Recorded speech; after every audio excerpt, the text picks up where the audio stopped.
Hey, what's up, guys? It's Brando with Brando Sports World here. Today we have team number 87 of my top 100 college football teams of the 2022 football season. We got a team out of the MAC conference, another MAC team, the Kent State Golden Flashes. This is a team that I'm actually somewhat high on. I seen that they had a 7-7 record, and I looked into some of the games that they won.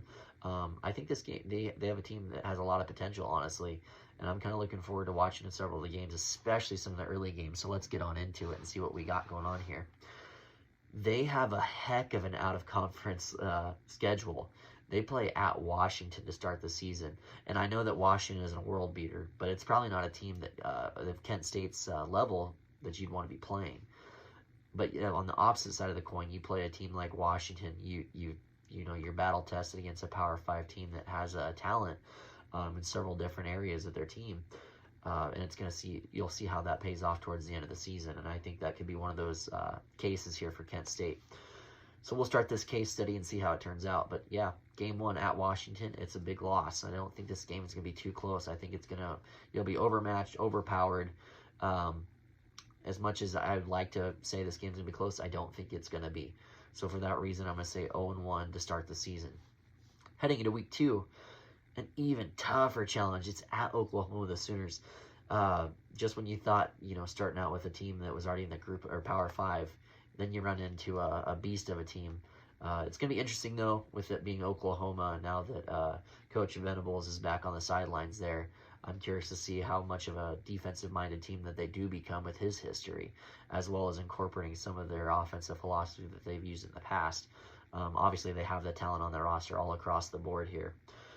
But yeah, I actually am surprised here. I think that this game will be a heck of a lot closer than people think. I think you guys really show your mettle here, and you push them all the way into the fourth quarter. And boy, I'll be rooting for you.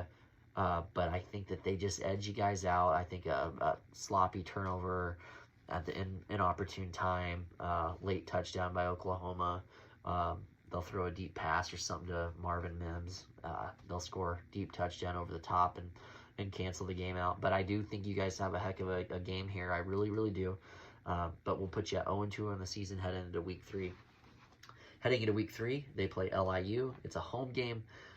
After playing the teams that you have, I think this will be a cakewalk. I think that you guys, as long as you ain't too beat up, as long as the right injuries haven't occurred at this point, I think you guys will be fine. I think this will be an easy win, making you 1-2 on the season. Heading into week 4, just when you think it can't get any worse, they play an away game at Georgia. I think this game will be somewhat close heading into the second half. I just think that Georgia is too battle-tested. They've been through the ringer several years in a row, and then obviously being in a tough conference like the SEC. I think this game will be close in the beginning. I think Georgia might still be working out a few kinks here and there, or trying something interesting, something different that they don't normally do, just to get some plays run. And I think that they'll have some inopportune turnovers, keeping the game somewhat close. But in the end, I think that they do end up pulling away in the middle of the third, late third, and the game won't be too close at that point. So we got you at 1-3. But don't be discouraged. Like I said, I really do like this team. I just think that that's a heck of an out-of-conference schedule. But yeah, talking about building some armor here. Heading to the following week, they play Ohio. Ohio has been a solid team out of the MAC conference for several years. If I'm not mistaken, I don't think they had a very great year last year. Don't quote me on it. They lost Frank Solich a couple years ago, and I don't think they've been the same team since. I'm not saying they're going to be a bad team, but I think that you guys will win this game. I think with it being a home game, I think that does help. But yeah, so you guys win this game at 2-3. Then heading into the next week, we have an away game at Miami. I know it's probably a dumb joke every time, but it's not Miami, Florida. It's Miami, Ohio. The talent level is completely different, and that's not a knock on Miami, Ohio, but I just don't foresee them winning this game.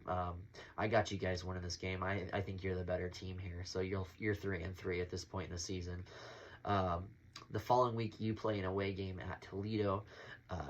Toledo is actually a team that I'm decently high on for the season here. I think this game will be really close. And for that reason, just because it is a away game, I'm going to give it Toledo. Just because I think you guys are really closely matched. This is a game that you could win. Don't get me wrong, but I got you losing this one, 3-4. Heading into the next week is a home game at Akron, the Zips.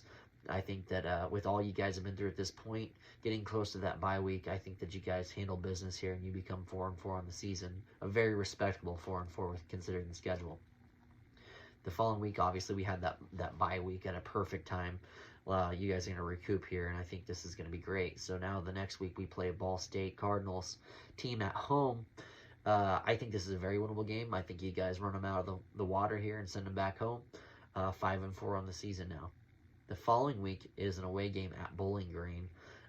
This could be a tough team. I see some of these MAC teams, they go back and forth, and you do get a grinded out type of football game sometimes, and I think this is going to be one of those games. It is an away game, but I got you guys winning this one on the season. So you're officially bowl eligible. You're 6-4 heading to week 11. We play Eastern Michigan. Eastern Michigan, it's a home game. I think you guys are the better team here, and I got you winning this one as well, making you 7-4 on the season, already tying your win total of 2021. The next week, it's an away game at Buffalo. A lot of people thought Buffalo was a pretty solid team a few years ago, and I think they did have the record to back it up. They are not that same team. Obviously, they've lost a lot. It is an away game, but I do think that you guys do win this game and become 8-4 on the season, a very respectable 8-4. And I think one of the reasons why that is because of some of the teams that you guys played in the beginning part of the season, at Washington, at Oklahoma, at Georgia. You guys, really set that schedule up for success, and I like when teams do that. I always love watching those Power 5 teams go up against some of these smaller MAC schools or Conference USA or, just any of those teams, and just kind of seeing, you never know, stranger things have happened. You've seen, like, back in the day, App State beat Michigan. There's several others that have happened, obviously, more recently. But yeah, I think the way that this schedule sets up in just a weird way, you can't say anything different than that. You guys doing a heck of a job. 8-4 for the season for the Kent State Golden Flashes out of the MAC Conference. So that was team number 87 of my top 100 college football teams of 2022. Please subscribe, watch some more of my videos if you're interested in it. But yeah, this is Brando with Brando Sports World, and I'll see you on the next one. Thank you.